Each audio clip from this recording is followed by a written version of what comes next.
Hello दोस्तों, स्वागत है आपका अपने YouTube channel Rohit Goswami law classes में। और आज मैं आपको कराने वाला हूं एडमिनिस्ट्रेटिव लॉ। जैसा कि आप देख रहे हो यहाँ पे लिखा हुआ है हमारा एक्ट, जिसे हम सब्जेक्ट भी कहते हैं। बच्चे कह रहे थे सर एक्ट, दो तीन कमेंट आई थी सर एक्ट क्या होता है, यानी सब्जेक्ट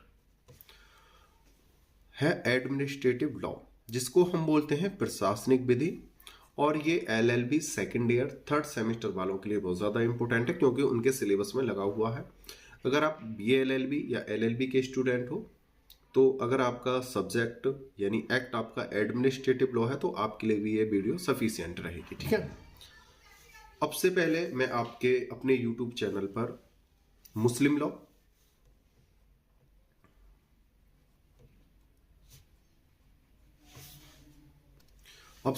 मुस्लिम लॉ, पब्लिक इंटरनेशनल लॉ और लॉ ऑफ प्रॉपर्टी, तीन के जो क्वेश्चन है मैं आपके ऑलरेडी डाल चुका हूं। आप प्ले लिस्ट में जाकर उन्हें देख लीजिएगा। अब मैं आपका करा रहा हूं 3003 यानी एडमिनिस्ट्रेटिव लॉ, और इसके बाद आपका प्रोफेशनल एथिक्स कराऊंगा। ये क्वेश्चन जो मैं कराने वाला हूं, ये क्वेश्चन नंबर है आपका 1। ठीक है।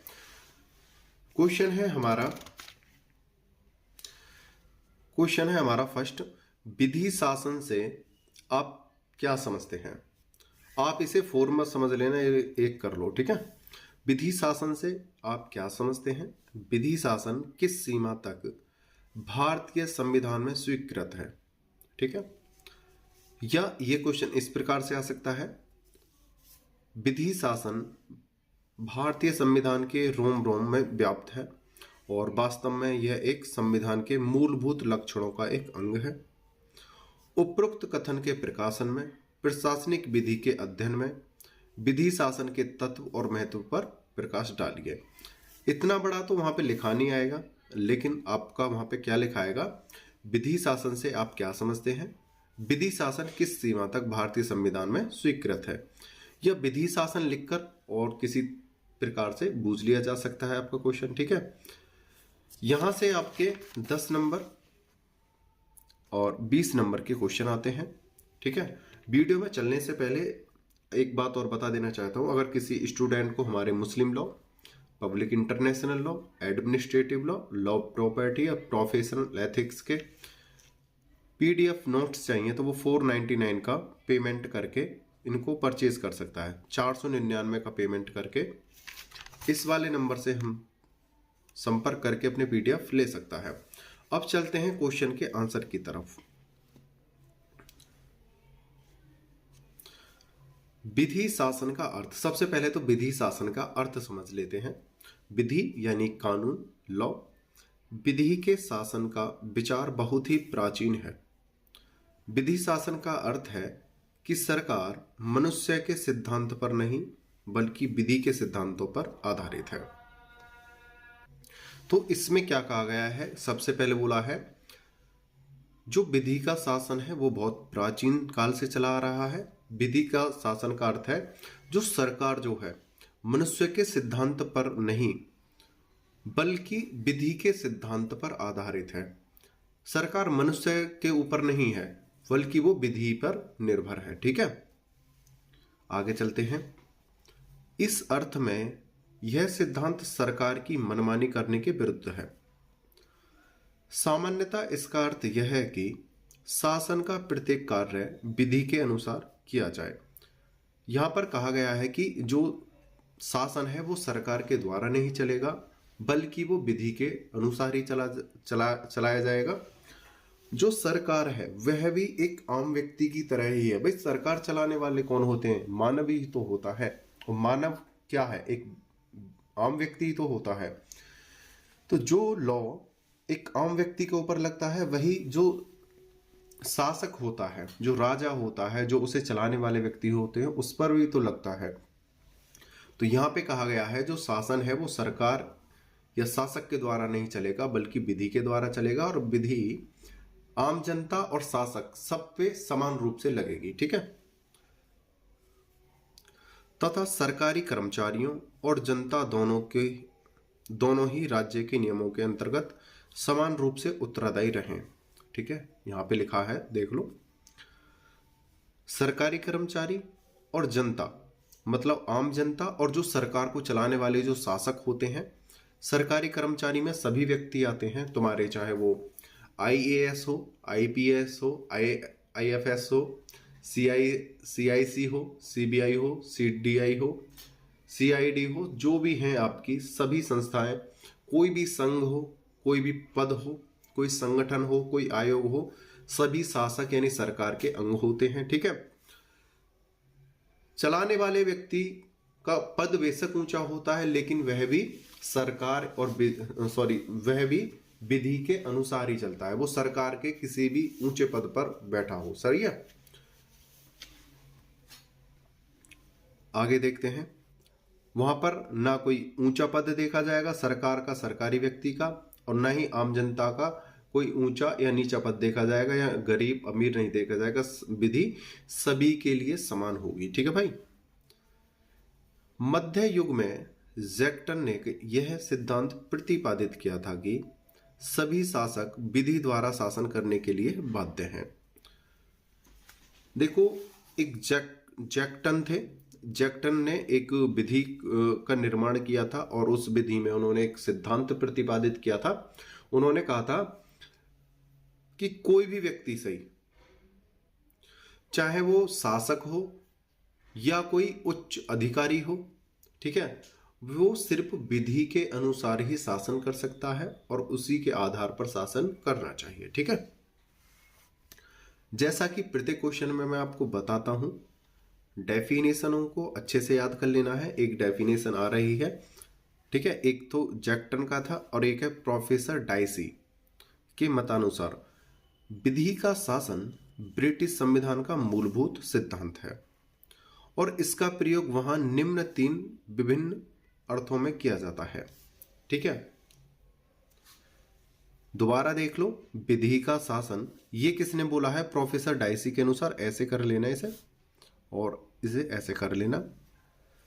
विधि का शासन ब्रिटिश संविधान का क्या है? मूलभूत सिद्धांत है, और इसका प्रयोग वहां निम्न 3 अर्थों में किया जाता है। वो अब मैं आपको समझा देता हूं। ठीक है। प्रथम है, कोई भी व्यक्ति सिवाय कानून भंग के दंडनीय नहीं होगा। मतलब यहां पे कहा गया है कि जब तक कोई व्यक्ति कानून का उल्लंघन नहीं करेगा, विधि का उल्लंघन नहीं करेगा, तब तक उस व्यक्ति को दंडित नहीं किया जाएगा। ठीक है। इसमें ये कि कौन कह रहा है? प्रोफेसर डाइसी ने बताया है कि इंग्लैंड की विधि में इस प्रकार से नियम है। विधि शासन का सर्वप्रथम अर्थ यह है कि इंग्लैंड में किसी भी व्यक्ति को शारीरिक या आर्थिक दंड तब तक नहीं दिया जा सकता जब वह कोई कानून को भंग ना करे। ठीक है। जब तक कोई व्यक्ति किसी कानून को भंग नहीं करेगा, तब तक उसे शारीरिक या आर्थिक दंड नहीं दिया जाएगा। आपको बता देता हूं, भारत में जो दंड हैं वो 5 प्रकार के हैं। सजा, कठोर दंड हो सकता है, कठोर दंड या साधारण दंड। दूसरा हो सकता है तुम्हारा आजीवन कारावास,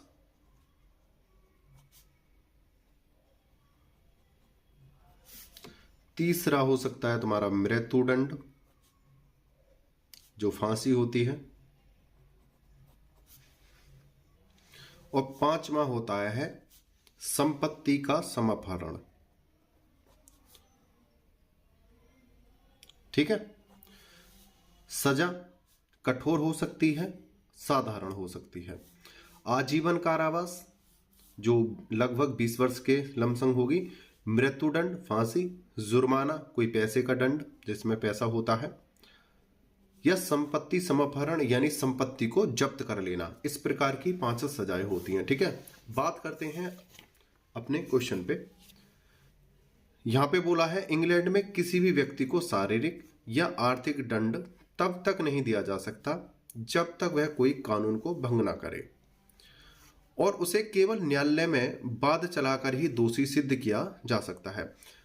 सबसे पहले तो ये बात है, किसी व्यक्ति ने अगर अपराध नहीं किया है तो उसे दंडित नहीं किया जाएगा, और दंडित किया जाएगा तो उसे कोर्ट में पहले साबित करना होगा जिसने उसके ऊपर आरोप लगाया है कि ये दोषी है या नहीं। ठीक है, साबित करना पड़ेगा। साबित करने के बाद ही उसे शारीरिक या आर्थिक उसे दंड दिया जाएगा। भारत के में किस प्रकार के दंड है मैं आपको बता चुका हूं।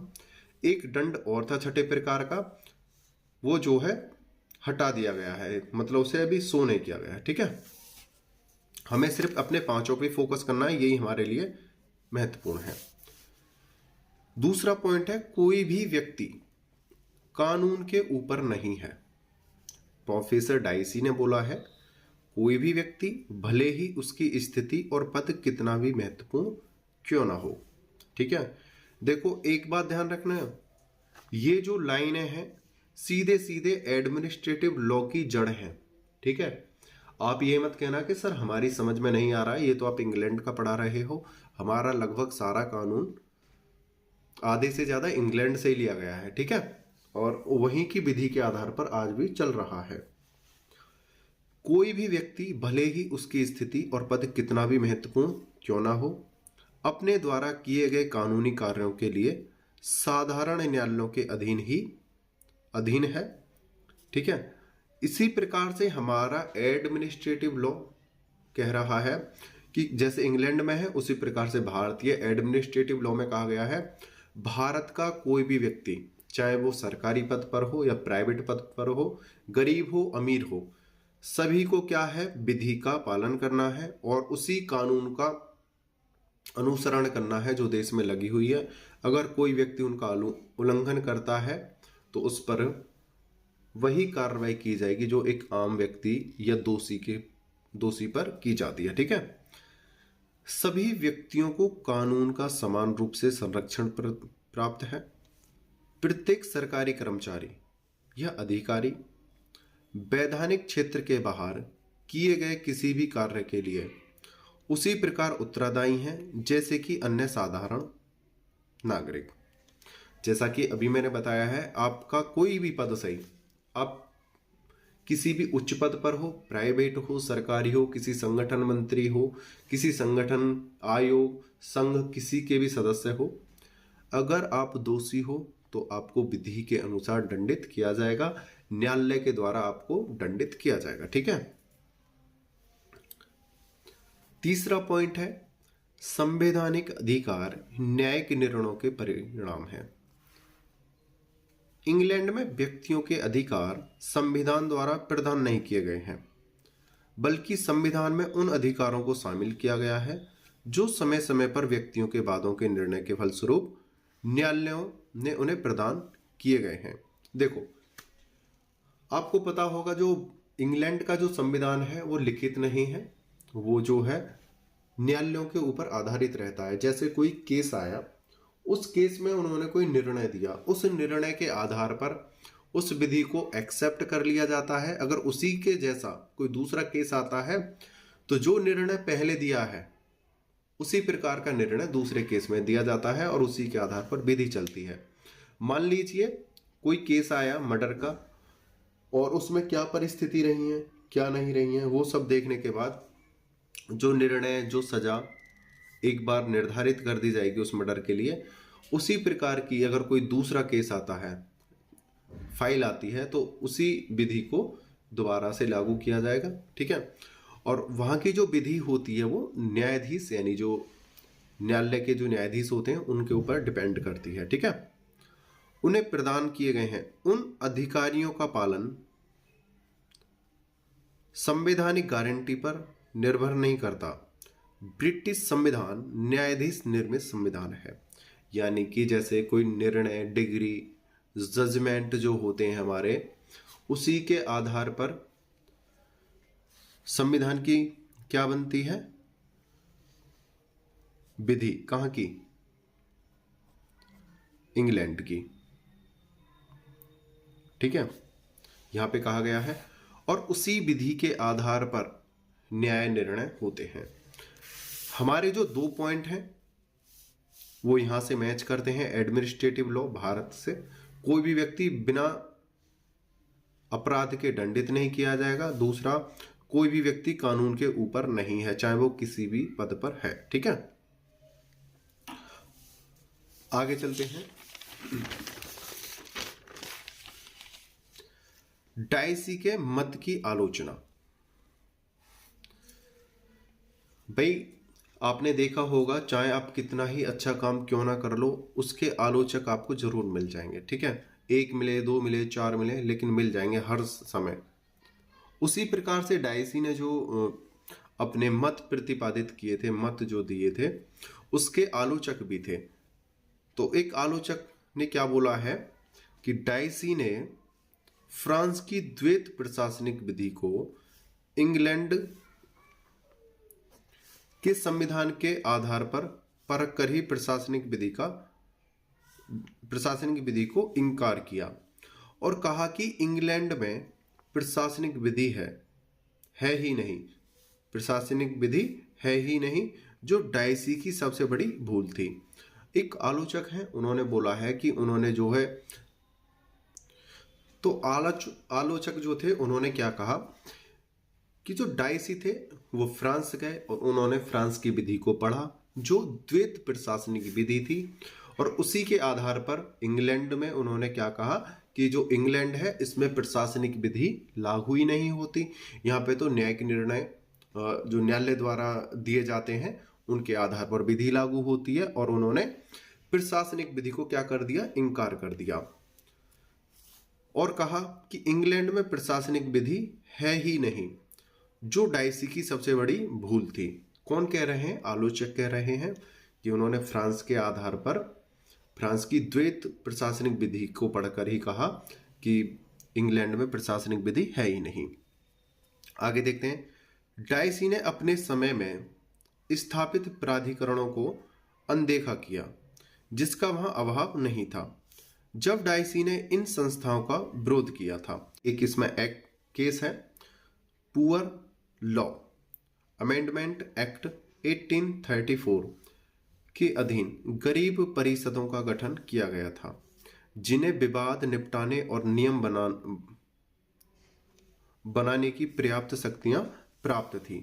बनाने की क्या थी, शक्तियां प्राप्त थी। नंबर 1 क्या, शासक और शासित की विधि समानता। विवेक शक्ति और मनमानी करने की शक्ति। ये 2 पॉइंट हैं, इनको अच्छे से याद कर लेना। आगे देखते हैं। आंग्ल प्रशासनिक विधि के प्रसिद्ध लेखक ग्रिफ्थ और स्ट्रीट ने विधि शासन के 5 अर्थ बताए हैं। उन 5 अर्थों को अच्छे से देखते हैं। प्रशासनिक विधि में जो 5 अर्थ हैं वो कौन कौन से होते हैं।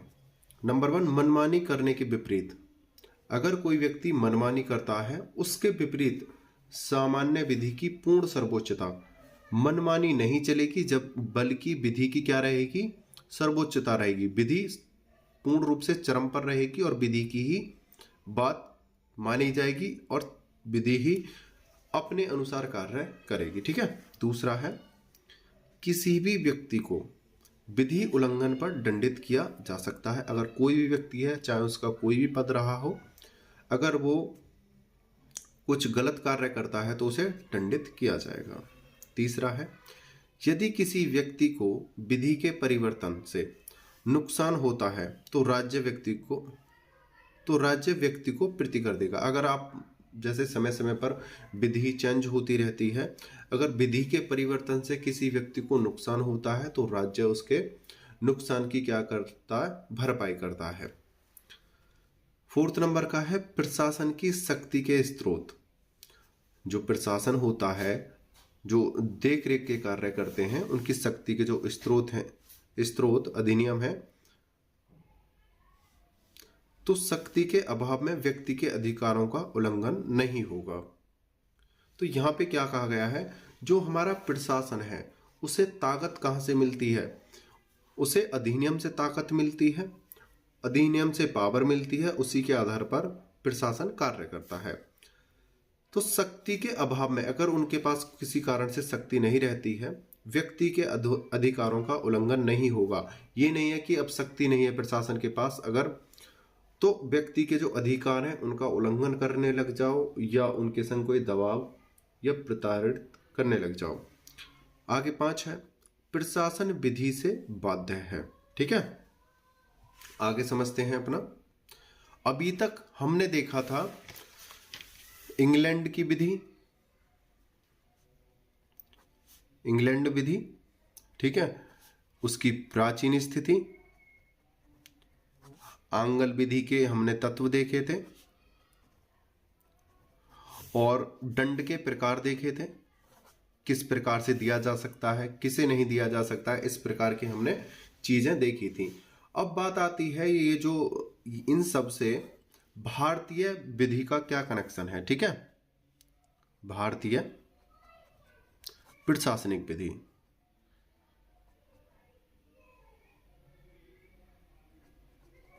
ठीक है, उसे देखते हैं। अब ये जो हमारी जो प्रशासनिक विधि है, हालांकि ये इंग्लैंड के संविधान से क्या करती है, मैच करती है और वहीं से ली गई है, ठीक है। अब हम अपने भारत के बारे में थोड़ा जानते हैं। विधि का शासन किस अंश तक भारतीय संविधान में स्वीकृत है? विधि का शासन यानी प्रशासनिक विधि, उसको हम अच्छे से देखते हैं। प्रोफेसर डाइसी का सिद्धांत, भारतीय प्रोफेसर डाइसी के सिद्धांत के आधार पर देखते हैं। भारतीय संविधान के अनुच्छेद आर्टिकल 14 में स्वीकार किया गया है। इस अनुच्छेद का कहना है कि भारत राज्य क्षेत्र में किसी व्यक्ति को विधि के समक्ष समानता व समान संरक्षण द्वारा वंचित नहीं होगा। यहाँ पे कहा गया है आर्टिकल 14 में किसी भी व्यक्ति को समक्ष समानता है और संरक्षण मतलब उसमें भेदभाव नहीं किया जाएगा। ऊंच नीच, जाति, धर्म, लिंग, भाषा के आधार पर कोई भेदभाव नहीं किया जाएगा। सभी को समान संरक्षण मिलेगी और सभी को समान समानता मिलेगी, ठीक है। इस अनुच्छेद में निम्नलिखित 2 पदावलियों का प्रयोग किया गया है। नंबर 1 है विधि के समक्ष समानता। यह पदावली ब्रिटिश संविधान से ली गई है, जिसे इंग्लैंड में प्रोफेसर डाइसी ने विधि शासन का नाम दिया है। विधि शासन का अर्थ है कोई भी व्यक्ति विधि के ऊपर नहीं है। प्रत्येक भले ही उसकी स्थिति या पद कुछ भी हो, सभी सामान्य विधि और न्यायालय के क्षेत्राधिकार के भीतर हैं। पहले इसको अच्छे से समझा देता हूं। प्रोफेसर डाइसी ये कहते हैं, कौन कहते हैं? Professor dicey. पहले तो विधि के समक्ष समानता,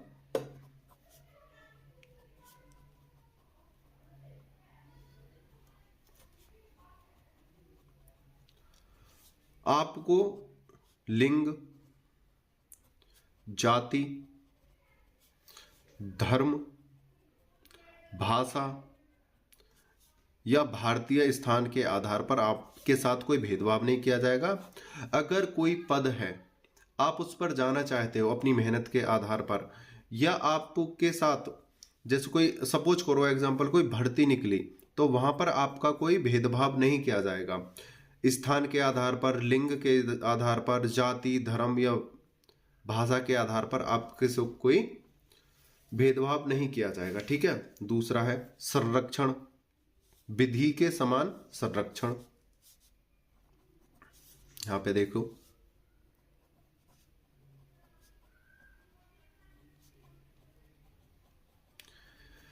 आपको स्थान, लिंग, जाति, धर्म और भाषा के आधार पर ऐसा नहीं होगा कि आप अलग जाति से हो, अलग धर्म से हो, आपकी भाषा अलग है या आपका लिंग अलग है, स्थान अलग है, तो आपको हम संरक्षण नहीं दे रहे हैं, ठीक है। ऐसा नहीं है, सभी को समान क्या मिलेगा? संरक्षण।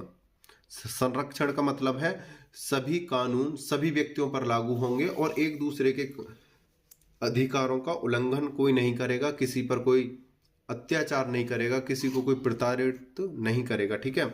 दूसरा, अगर कोई व्यक्ति उच्च पद पर है तो वो अपने पद का कोई गलत इस्तेमाल नहीं करेगा और किसी भी व्यक्ति को परेशान नहीं करेगा कि जैसे मैं ऊंचे पद पर हूं, मेरे पास ताकत ज्यादा है तो मैं आपको परेशान करूं, ऐसा कुछ नहीं होगा, ठीक है। आगे चलते हैं, देखते हैं। और नंबर 1 समानता का अधिकार, अनुच्छेद 14 to 18।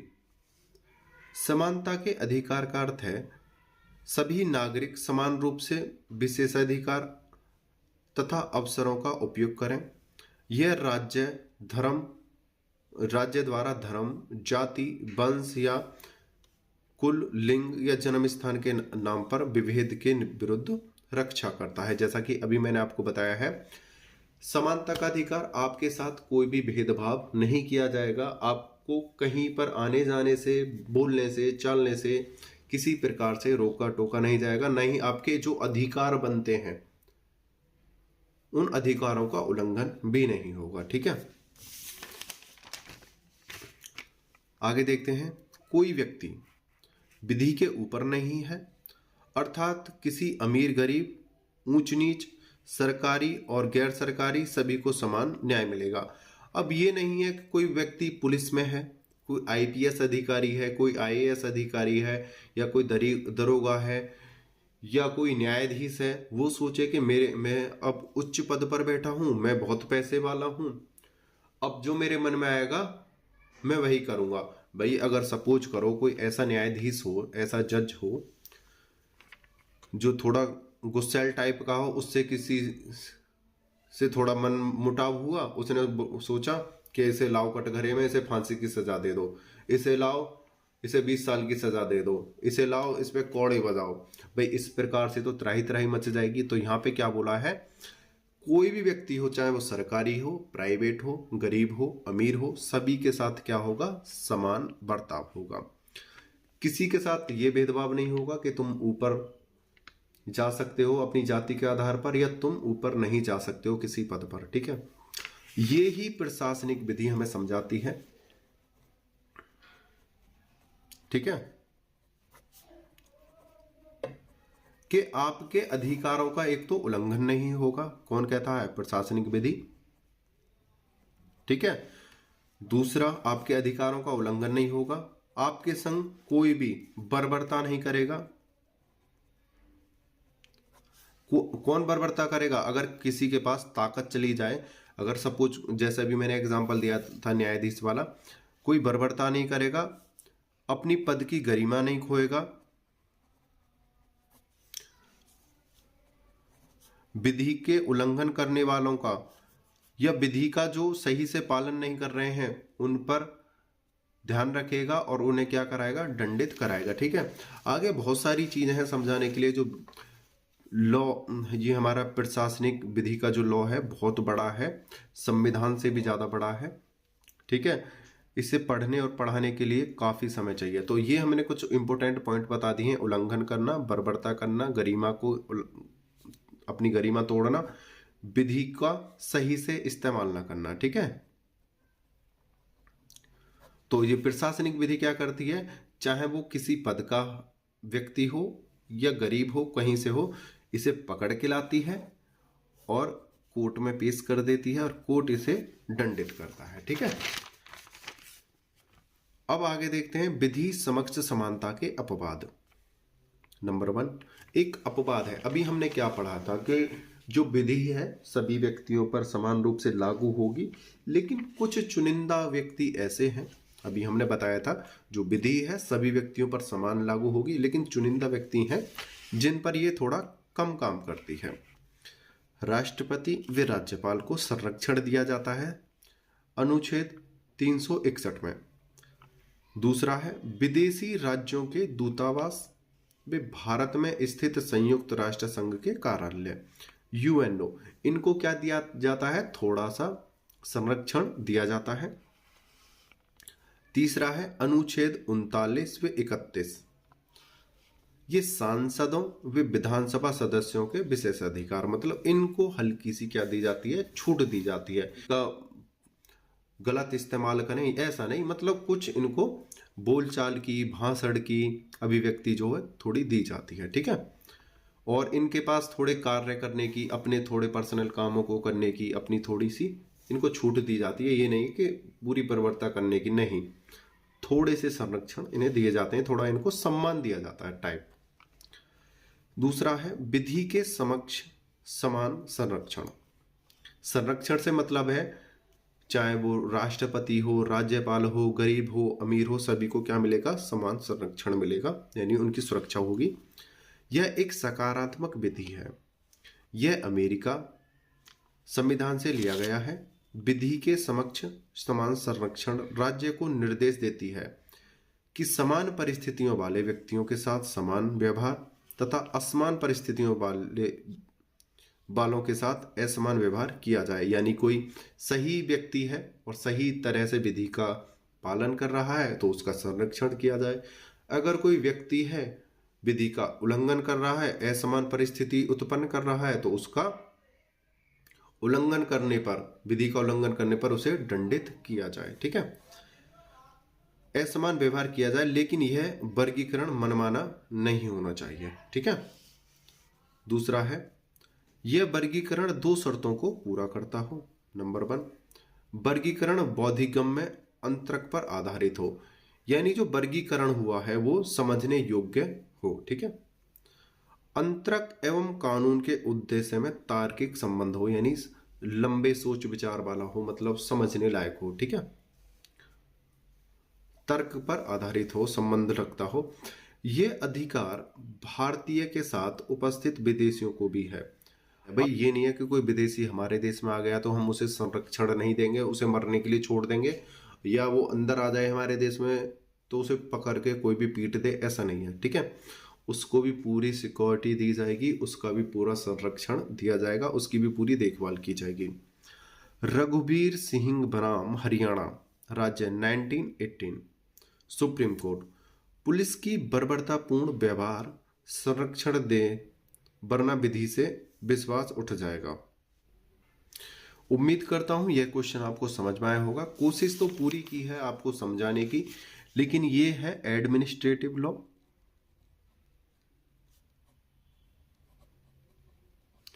आपको इस पे थोड़ी ज्यादा फोकस करना होगा। मैंने जैसा कि प्रत्येक वीडियो में बताता आ रहा हूं कि जो एडमिनिस्ट्रेटिव लॉ है इन थोड़ों से थोड़ा हटकर है। ठीक है। ये जो तुम्हारे मुस्लिम law, public international law, law of property, इनसे थोड़ा हटके है, इस पे थोड़ा आपको फोकस करना होगा। ठीक है। उम्मीद करता हूं आपको यह क्वेश्चन समझ में आया है। अगर कोई त्रुटि रह जाती है तो आप कमेंट करके मुझे बताना। जो मैं नेक्स्ट क्वेश्चन डालूंगा उसमें उसे सही करने की कोशिश करूंगा। आपने वीडियो को अंत तक देखा, मुझे अच्छे से सुना, उसके लिए धन्यवाद। टेक केयर, बाय बाय, जय हिंद, जय भारत।